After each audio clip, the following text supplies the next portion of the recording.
Découvrons les tests caractéristiques de quelques ions. Qu'est-ce qu'un test caractéristique? Un test caractéristique est un test simple et rapide permettant de déterminer si une espèce chimique est présente ou non. Ici, fais pause et recopie la définition sur ta fiche de travail. Essayons de comprendre cette définition avec un exemple. On a une solution à tester inconnue. Environ 2 ml, soit 2 cm de hauteur dans le tube à essai. On ajoute 2 ou 3 gouttes d'une solution choisie, appelée le réactif. Il y a alors deux possibilités. Première possibilité, il y a une réaction chimique visible, dans cet exemple un changement de couleur. On dit alors que le test est positif, donc l'espèce chimique recherchée est présente dans la solution. Deuxième possibilité, il n'y a pas de réaction chimique visible. Le test est négatif, donc l'espèce chimique recherchée n'est pas présente dans la solution. Fais pause pour bien comprendre le principe du test caractéristique. Nous allons maintenant étudier les tests caractéristiques de quelques ions en solution.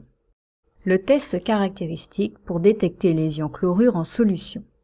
On utilise le réactif appelé solution de nitrate d'argent. On ajoute quelques gouttes de la solution de nitrate d'argent à la solution contenant des ions chlorure. On observe un solide nuageux qui se forme. C'est ce qu'on appelle le précipité.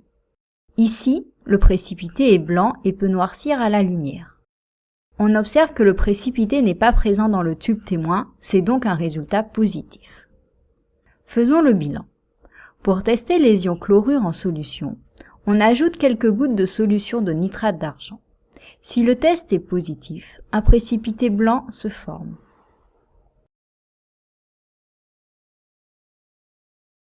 On utilise maintenant le réactif solution d'hydroxyde de sodium, couramment appelée la solution de soude. Elle permet de détecter plusieurs ions différents en fonction de la couleur du précipité obtenu. Le test caractéristique pour détecter les ions cuivre 2 en solution. Après ajout de la solution d'hydroxyde de sodium à la solution contenant des ions cuivre 2, un précipité bleu se forme. Il est bien absent dans le tube témoin.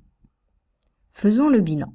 Pour tester les ions cuivre 2 en solution, on ajoute quelques gouttes de solution d'hydroxyde de sodium. Si le test est positif, un précipité bleu se forme. Le test caractéristique pour détecter les ions fer 2 en solution. Après ajout de la solution d'hydroxyde de sodium à la solution contenant les ions fer 2, un précipité vert se forme. Il est bien absent dans le tube témoin. Faisons le bilan. Pour tester les ions fer 2 en solution, on ajoute quelques gouttes de la solution d'hydroxyde de sodium. Si le test est positif, un précipité vert se forme. Le test caractéristique pour détecter les ions fer 3 en solution. Après ajout de la solution d'hydroxyde de sodium à la solution contenant des ions fer 3, un précipité rouille se forme.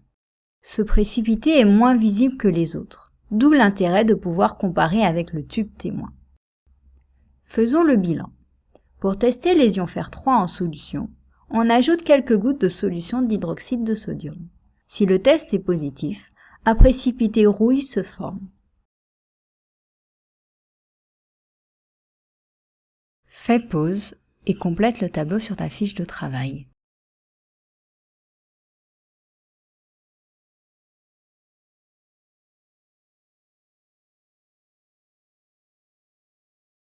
Maintenant que tu as vu ces 4 tests caractéristiques, à toi de les utiliser en faisant l'exercice sur la fiche de travail.